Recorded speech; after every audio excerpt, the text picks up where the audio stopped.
Ladies and gentlemen, welcome to the first playoff preview here on the Make It Rain podcast. We are here to break down round one. Rain, Barracuda, 3 games this week and Monday. Did we get there? Let's do it.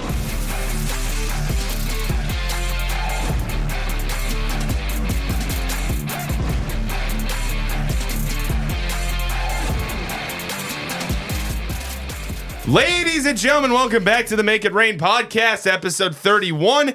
This is a midweek podcast, which is very weird because it's also the first time we're doing that. Yeah. Or where it's scheduled for that to happen. Yeah. We definitely have had a midweek Tuesday. Somewhere in there. Yeah. We've had it once or twice. But this one is actually intentionally made to be put out on Wednesday morning. Happy hump day, folks. Yes. Even though we're not recording on a Wednesday. Anthony, how are we? Joe, everybody on the pod. I'm good, man. If you're new here, thank you for tuning in to the series preview. Rain and Barracuda. That's going to be some matchup. The opening night matchup this year, if you remember. Yeah. The tragic 5-0 loss. Yeah, I'd like to forget took. it. Yeah, man. I would love to forget it. We watched that game, and it was like, man, is this Rain team going to be good this year? After that opening night loss to the Barracuda. And now it all comes full circle. First round, best of 3 against that same team. You dang right. So, with that being said, there is nothing to talk about in regards to the Kings because we're recording this on Monday and the Kings play Monday night against the Edmonton Oilers in game 1. Real quick before we get to the ad read, what do you think that series is going to end up? What series is it? Kings Oilers. You know, Kings have the home ice advantage. Some they did not have the past 3 years. Exactly. I think that if they can stay as hot as they could at home, that they can definitely pull out some wins. It's not going to be a 5-game series like it was last year. I don't think it's going to go 6. I think it's going to be a 7-game set. The Kings can't stop McDavid in that first line, man. I mean, those top 6 guys the Kings have trouble with, and yeah. When it comes to speed and stuff like that. But the Kings do have some more playmakers and shot creators on this team. So we'll see what happens. I'm not sure, man. It's a toss-up. It really is a toss-up. I was asking for you to give a prediction. I don't have one. I really don't know. Okay, then just put one out there for God's sake. Oilers in 7. It sounded more like Oilers in 7. All right, he said it. So the Oilers will knock off the Kings for a 4th straight year. I agree with the majority of the things you say. However, I don't think McDavid and Draisaitl are going to have it this year. The Kings' penalty kill has been pretty good this year. If they could stay out the box as much as they can and limit Edmonton and the power play opportunities, Edmonton's going to turn into a bunch of babies by game 4. Give me the Kings in 6. So, with that being said, now let's get to the Ontario Reign part of this podcast. This episode of the Make It Rain podcast is brought to you by Gowdy Law. We know having a game plan is key when it comes to your family's future. Are you ready? Gowdy Law is here to help specialize in estate planning. Gowdy Law ensures your loved ones are protected from losing a ton of money and time to probate when you pass away, just like on the ice. Preparation matters. Don't wait till the last minute to make the right play. Visit GowdyLaw.com today to start planning for the future. Get estate planning pricing and a free consultation right on their website. It's that simple. The price is right on their website. Gowdy Law makes estate planning easy, understandable, and affordable. As always, the link is in the description. Man, usually I'm used to... Rain Rapid No, yeah. I'm just kidding. Usually I'm used to pressing a button after that, but not this year. Yeah, not this episode. Not this episode. Not for the next... no, that's not true. It will be that way next episode, whenever that comes out. Probably going to be Friday. Yeah, that's what I was going to say. Game 1 recap on Friday. Stay tuned for that. The Ontario Reign are 5-3, 0-0 against the San Jose Barracuda this year. The Barracuda stand at 3-4-0 and 1. Joe, you want to tell them the overall record? Yeah, let's tell them the overall record. The Reign this year matched last year's win total with 43 wins, 25 losses, 3 overtime losses, and a shootout loss for 90 points on the year, falling 1 point short of last year's Ontario Reign squad. However, San Jose, 36-27, 5-4. That's a lot better than what they did last year. Last year, they were the bottom feeders of the Pacific Division here in the American Hockey League. Yeah, 100%. And if you flash back to episode 2, we did predict that San Jose would make the playoffs this year, and well, dang, we were spot on. Yeah, I think I had them somewhere in the top 3, and that's also something to keep an eye on. The Barracuda, new team. Yep. But a lot of them, the majority of them, don't have playoff experience. I mean, you obviously have guys like Podorowski, which, by the way, don't know if he's playing in this We don't series. even know. He's been out since March 18th. We'll see what happens Thursday night, I guess. Was it 18th? I thought it was 28th. Let me check. I'll check it right now. It could be the 28th. 28th, yeah, March 28th. March 28th. Against Abbotsford. Yeah, that we thought Ethan Cardwell would have been out, but he was just getting rested up in that final game of the year against Calgary, in which San Jose got shut out. Yes, 4-0. Yeah, 4-0. Yeah, hello. Yeah, so the Barracuda, 81 points, not a lot of playoff experience. That's something to keep an eye on with that franchise. The Reign, they're coming off a nice little playoff run where they made it all the way to round 3. And, you know, it looked like it was going to be a deep playoff run. I don't know if you can call it a deep playoff run after they got swept against Coachella Valley. Yeah. I know for a fact that they're not satisfied with that. Especially Sturm, who is trying to boost his stock as an NHL coach candidate. Yeah. He's going to want to go far in these playoffs. They're going to do everything they can to win. Absolutely. Marco Sturm, right now, he's being handed the keys to a Lamborghini at this point in time. The Reign have a really good team on their hands. Marco Sturm's job now is to drive the dang car and not crash it. Yeah, the Kings have really helped the Reign in the sense that they're helping Sturm out when it comes to being a coach and boosting his NHL stock. You know, the Kings did not have to sign Glenn Godden and Jack Sunika and Jeff Malott for the majority of the year. And I mean, if you even want to go back to last year, they didn't have to sign Hicketts or Houdon or. Yeah. I mean, if you really want to pull out last year's stuff, Connaughton, Santini, you didn't have to sign any of those guys. Walsh, trade for Ciccone, like. A little bit of the difference last year was the fact that they did have prospects. They had Clark, Turcotte, and Akil Thompson, stuff like that. Yeah, this year they don't. This year they didn't, and again, they didn't have to help Sturm out. You could have had Cone Zimmer in the AHL a lot earlier this year. You could have had a lot of guys who could have played. Caleb Lawrence was in the ECHL for a lot of the year. He could have easily been in the AHL, but absolutely, there wasn't enough room because you had a lot of veteran guys, a lot of depth, have gotten you to this point. No shortage of skill on this team. Yeah, and then like we said earlier, San Jose beat Ontario in the opener of the season 5-0. Then the very next day we had the first memorable moment of the year. Yep, Samuel Helenius scoring 2 goals in 45 seconds. Yeah, to come back. Yeah, that was something. Then about 2 months later, Reign beat him in a shootout. 5-4 victory. Yep. Then the Reign went off on San Jose at San Jose. I think I remember a little bit of this game. Yeah, they blew the doors off of them in the first 2 periods. They were ahead 6-1 heading into the third period. And we're thinking, man, the Reign could put up 8 goals this game. Nope, they let San Jose right back into it, and they ended up winning, of course, but they won 6-4, and it wasn't a very easy sighting to see for Reign fans. I feel like there was something very memorable about this game. I'm not too sure if I remember. Only thing I remember is that Yamson scored. I mean, true, Yamson scored a lot against the Barracuda. That's not saying very much, though. Yeah, the Reign were up 4-0 against the Barracuda going into the later part of the second period. It ended up being 6-1. Oh, that's what it was. The Barracuda, it was 6-1, and then they scored. They ride off a few goals, and then it was like, whoa. It was like, all right, we got a game here, folks. Then a couple days later, 3 days later, actually, San Jose went into Ontario's barn and beat them 3-1. I don't remember anything about that game, honestly. Me neither. And then April 2nd, started the 5-game road trip for the Reign. They picked up a gutty 3-2 win in San Jose. And then they came back down to finish up the road trip and all their road games this year with 2 more in San Jose. They got handled on April 11th, 4-1. And then Carter George registered a shutout, 4-0, the following day. Yeah, Carter George shutout that happened very, very recently. That was a pretty memorable moment in the season that we're going to look back on. The 4-1 loss, Caleb Jones scored the opening goal. Sunika Lee with the assist. And then it was 4 unanswered goals for the Barracuda. Yeah, that exactly. 2 of them were power play goals, which is something that we are going to get into in a little bit. The Barracuda, they're very good on the power play, and that's something to keep an eye on as far as the Reign go. Let's go to the point leaders. Yeah, let's get into the point leaders. So one thing that we will state now, Andrew Podorowski did walk out with the scoring title this year in the American Hockey League at 73 points. However, Andrew Podorowski has not played a game since March 28th, as we stated a little bit earlier in this episode, which is just honestly bonkers. Yeah, it's crazy. It is crazy.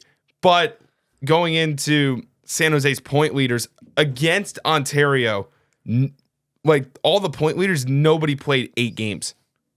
Nobody played all 8 in the series. For the Reign, 8 games, 8 games, 7 games, 8 games, 8 games. Like, there are a lot of people there for the Reign.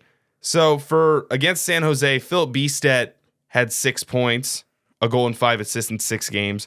Podorowski had a goal and 5 assists and 6 points in 5 games.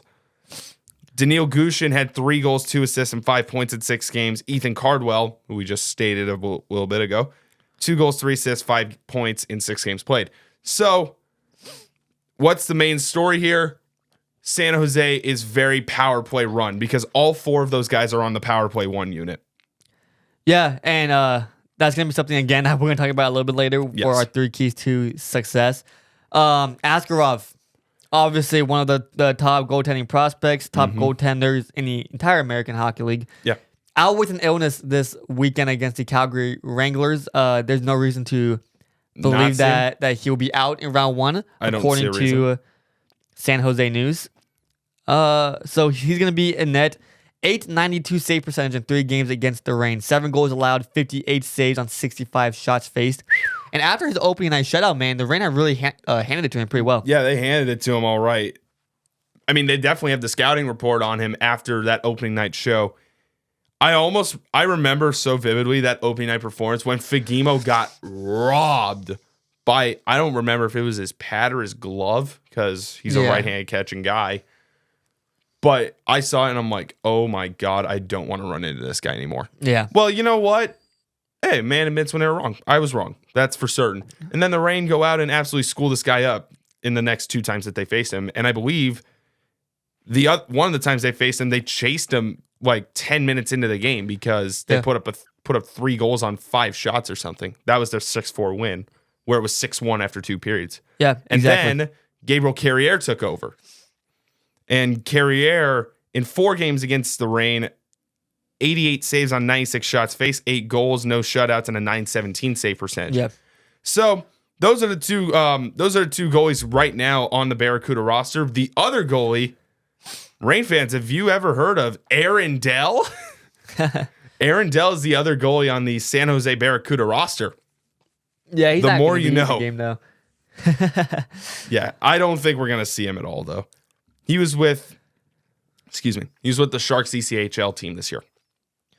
For the Ontario Reign, Martin Chromiak, 5 goals, 2 assists, and 7 points in 8 games played. He has become a Barracuda killer this year. Cuda killer. Charles Udon, another guy who we don't know the status on. 1 goal, 6 assists, 7 points in 8 games played. Hopefully he's ready for the playoffs. Hopefully. Atu Yamson, another Cuda killer. I think he had 7 goals this year, and 4 of them came against the Barracuda. That's just really ironic. 4 goals and assists and 5 points in 7 games. We're going to let him search that up.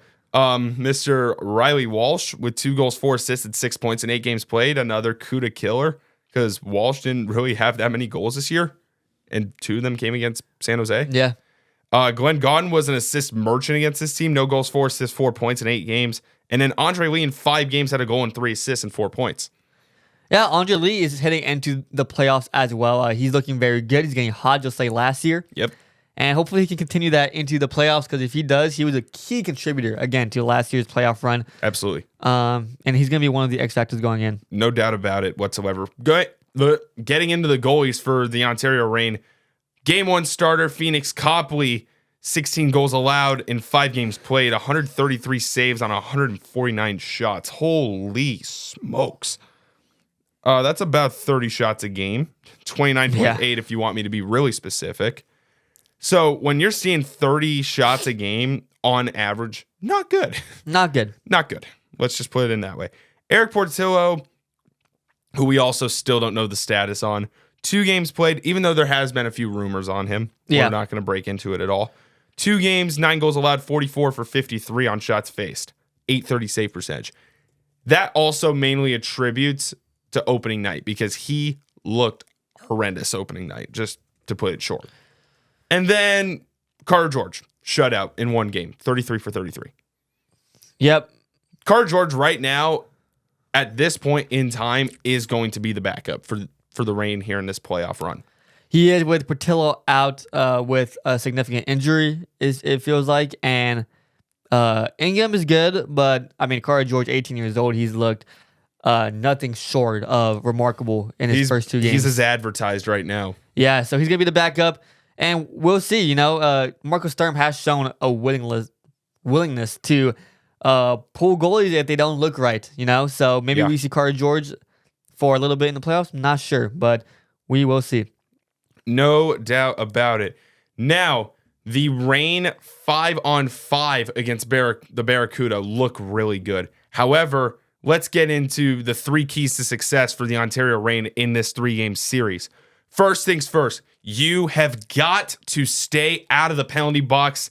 San Jose was the number 1 team in power play percentage this year. Yep, the Barracuda first in power play, like you said. They had a 24.2% clip, which is pretty insane. Very high for the AHL, let's just say that. Very, very good. But their power play on the road, first 24.6. They were worse at home on the power play than the road. So you really got to keep them out of the box, especially with them playing all 3 games. Yes. In or 2 in LA, 1 potentially in Ontario. All 3 in Southern California. Got it. Yep. Did we mention? Did you mention the home and away records for the Barracuda? You know what? Let me go back to it because I don't think I did. So San Jose on the road this year is under 500 at 15-16-3-2, 15-16-5. The Cuda have lost more than they have won at home this year, or on the road this year. Yeah, and then the Reign are 20-13-3-0 at home, so a very good record.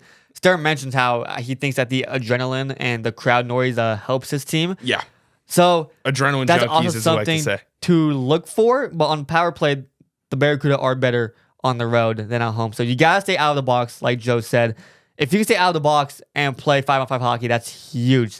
The Absolutely. Barracuda have scored 25 goals in 8 games against the Reign this season. Mm-hmm. 10 of them, which is a 40% clip of Have those come on the power 25, play. have come on the power play. So stay out of the box. Stay out of the box. That is a huge thing. So one more thing. San Jose has 69 power play goals this year. They average a power play goal a game, basically. Yeah. There's 72 games, 69 divided by 72. That's about 90% or 0.9 in this regard. So moving on, another key to success, we need to take advantage of their forward core if Podorowski is injured. If Podorowski's healthy, well, just pretend you didn't hear any of this. Well, you never want to see a player hurt, obviously. Of course. You don't want to see Podorowski injured. You don't want and you really, definitely don't want it. And really, this is an eye for an eye injury because Podorowski is down. He's been down for about a month now. And Hudon went down in the penultimate game against the San Diego Gulls. So taking a hit by Noah Warren. Yeah, so we'll see what happens with the both of them. Podorowski, who was the AHL's leading scorer and obviously San Jose's number 1 center, he's been out with a lower body injury since March 28th, and there's hope that he will be ready for the playoffs. And San Jose Hockey Now has heard that he's skating. So we will see if he's back. And also another thing that we didn't even he will probably be back. And then another person we didn't touch on, Thomas Bordelot.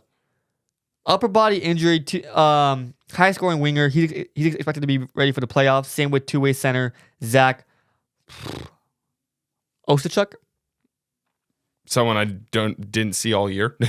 Both are going to be ready for the playoffs. So the Barracuda to end the year were very injury riddled. They all seem to be coming back before this Reign series. So that's something to keep an eye out for. Yeah. Their power play on the road, 24.6%, as he stated. Their penalty kill on the road, 83.9%, good for 11th in the league.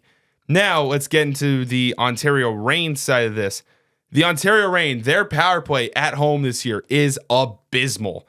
15.2%. That is fifth worst in the American Hockey League. I forget there's 33 teams in the AHL and 32 in the NHL.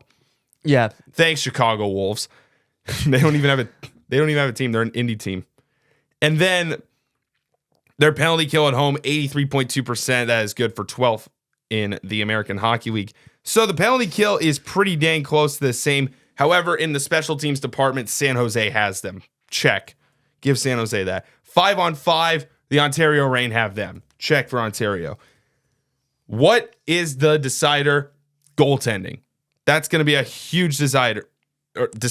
So the Reign are going to need great goaltending, like last year when Portillo stood on his head in the first 2 rounds. We're not expecting a 960 save percentage. We're expecting 910, 915, 920. We're expecting something around that area.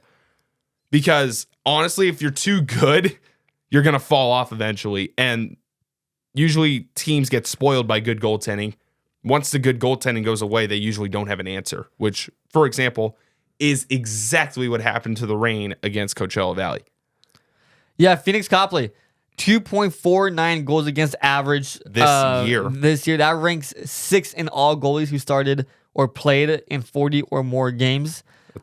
He was at 2.45, but the last game of the season where he gave up 4 goals kind of boosted that GAA a little bit. Save percentage, he is at a 904 save percentage. So he has been really reliable this season for the Reign, and if he can play anywhere near Portillo's level that Portillo did last year in the postseason, the Reign have a pretty good chance. Yeah, I like the Reign's chances. So that in comparison to, we will almost certainly see, we'll absolutely see Yaro Askarov. Yeah. Askarov's stats this year, as I pull it up here. Don't mind the silence for a second. Okay, maybe. Man, he wasn't even in top 20 right now. No. Where is this guy at? Holy heck. 2 seconds, folks. We don't even have him on the AHL leaderboard. Askarov, I don't think he's a qualified goalie. He didn't play enough games, I don't believe. 22 games played, 51 goals allowed, 2.45 goals against average, so similar to Copley's, and a .923 save percentage, which is really, really good. Yeah. Did I just miss him? 11, 9, 1, and 4. I don't think he's a qualified goalie. That's why he's not on the leaderboard. That's right. Okay. Got it. He was with the Admirals last year? Yeah. He was with the Predators, and then he got traded. For who? I don't remember. What trade was that? I don't remember. Yeah, so you have now got everything you need to know with San Jose and Ontario. Now, time for our predictions. Magnus Corona, David Edstrom. We're going to have you start us off. Man, I forgot to get the stat up. It's like the winner of game 1 wins like 90% of the series, maybe even more than like 90%. I think every team who won, is that true? Every team who won game 1 last year won the first round in the AHL. I'm not sure. Can't confirm or deny that statement because I didn't research. Man, the winner of game 1 is going to be huge, man. And with the adrenaline pumping, and with the crowd going, I think the Reign are going to take game 1 at Crypto. It's going to be a big deal. And I think the Reign are going to come out of this in 2 games. I think that the power play, it's playoff hockey. The referees are going to swallow their whistles. They don't want to get in the way of the game. They don't want to influence the outcome of the game. And when you kind of combine that with the Reign are going to make sure that they're really, really, really disciplined against the Barracuda. The Barracuda don't get chances on the power play. They're kind of like in no man's land. Yeah, they are kind of in no man's land. So, assuming the Reign can kind of hold themselves up in that regard, I do see the Reign take game 1 at Toyota Arena, or at Crypto.com Arena. Holy, I am way off today. And then Saturday, I actually think the Barracuda will bite back. You think so? I think they will get them back. They will make an adjustment. And then the Reign on a Monday night at Toyota Arena, I think they will finish the series up. And I don't think it'll be particularly close either. I have the Reign in 3. Got it. So there you go. You've got our predictions. And with that being said, thank you very much for watching this playoff preview. We'll have game 1 analysis to you on Friday. Probably Friday night. Let's just assume that. Thank you very much for watching. You know the drill from here on out. You can subscribe down below, turn that notification bell on. It greatly helps. You can follow us over on X, Instagram, TikTok at Make It Rain Pod. Thank you very much for watching. Have a great rest of your week. We will see you Friday.